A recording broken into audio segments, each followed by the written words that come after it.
how to add translate option in Instagram bio. When you get up into a situation like this one, you need simply to go to your profile setup right here. Then you need to go on the three dots on your right upper side, select settings, and on the search box you need to type for language. Don't waste your time to simply check it out on settings. Just go language, then select your own language, which is so important to take over your simplify language. You have used it before, you use it right now.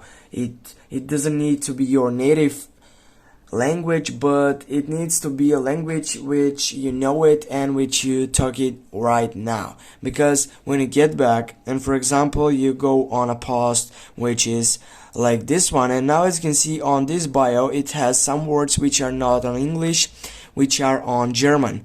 Now if you wanna get that translation, as you can see here you have button which is see translation. Just tap on that setup, and from here as you can see it has been to the language which you have selected right before.